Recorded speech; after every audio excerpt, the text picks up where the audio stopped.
We are the Gujarat Technological University.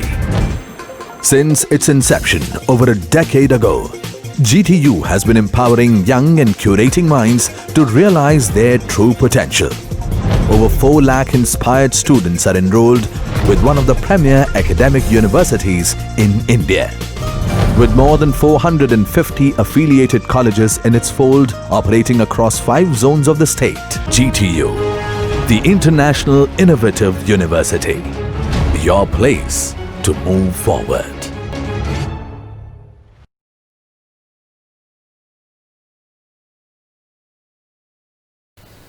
Good morning, friends.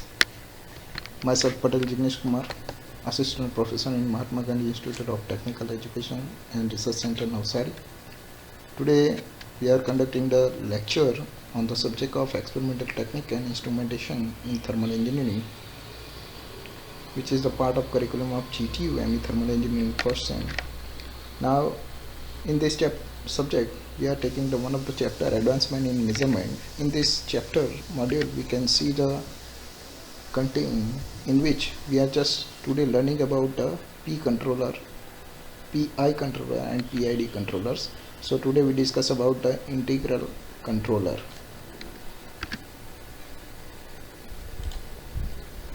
Now, first of all, we are see the what is the integral controller. In integral controller, which is the one of the component which is the control the process, when we are applying the some input at that time, these are the input which can be converted into the output. So whenever we are supplying the some input at the time, we are going through the some of the process, and after that we have to collecting the some output. But we are setting the some output in the manner of, if we are taking the 100% output, we have to decide it to be achieved the output is 100%. So these are my standard output conditions, but we are not getting the 100%, we are just getting the only 70% output. So that one is the feedback which can be provided the 70% output, which value which at the summing point over there. So this summing point where we have to apply the 70% input.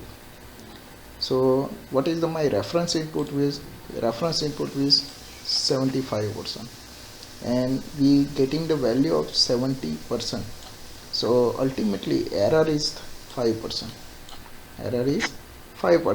So same time, this is the integral controller, which is the this setting amount, and this error, by using of this 75% and error, we are getting the value of 75%. So ultimately, by using of this error value, we can generating the actuating signal over there. So this actuating signal which can be provide the value of output, which is the 75%. So by using of this error or this processor, we are achieving the 75%. So ultimately, what will happen, this controller which can be control the process. So this is the definition. In proportional control system, the actuating signal is proportional to the integral of error signal. Now this definition, in the manner of derivations, we can see the how derivation can be work on these. Now in that cases, we have to see that integral controller produce an output which is the integral of the error signal. Now this one is the actuating signal what we have to get, and this one is my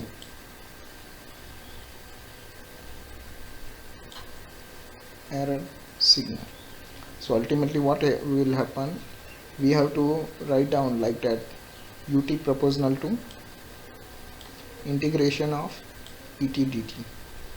This one is my error signal and this one is my actuating signal. So as per definition, we can see that your actuating signal which is proportional to integral of the error signal. This is my definition for integral proportional or integral controller.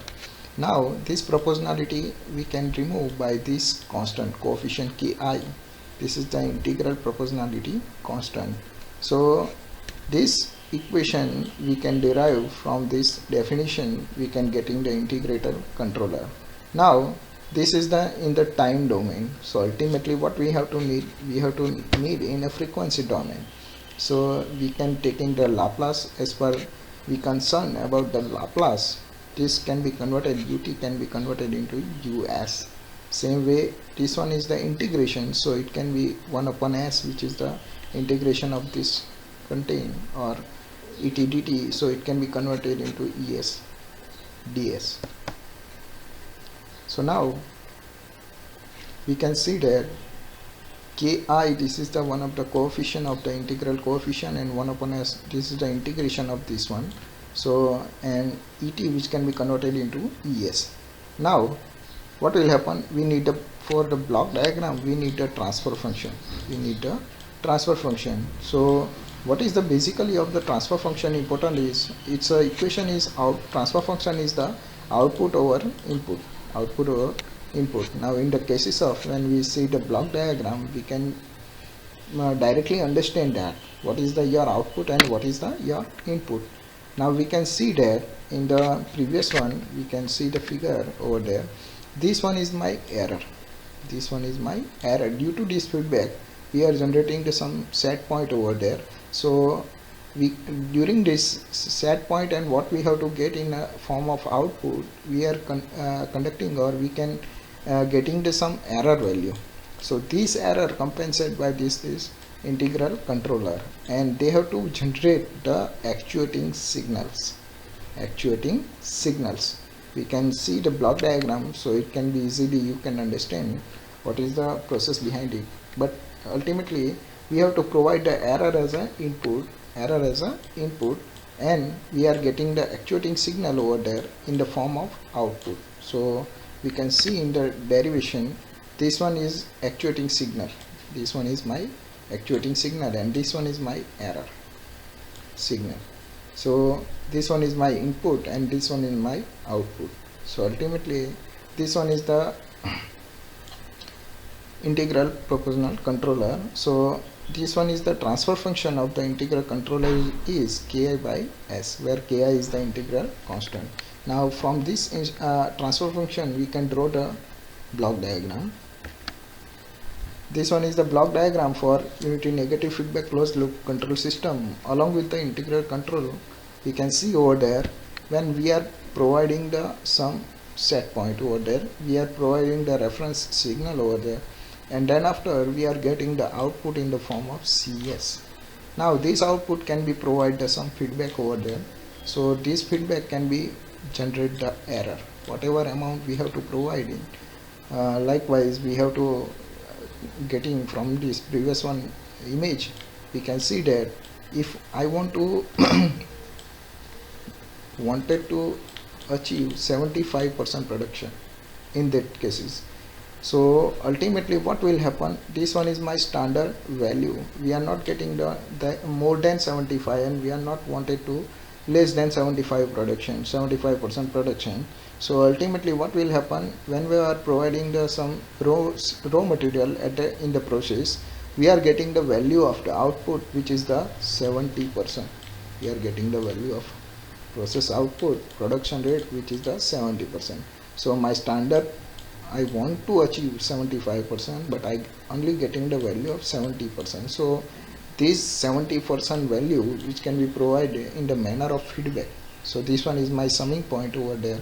So what will happen, 75% we want to achieve, and we are just only getting the 70%. So 5%, which is my error, 5% my error. So this error, this is the error which can be added in this row signal, reference signal.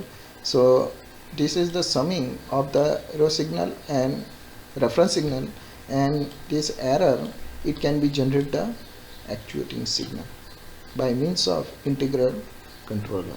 And then whatever less of amount we can generate it, we only 70% achievement in the production rate.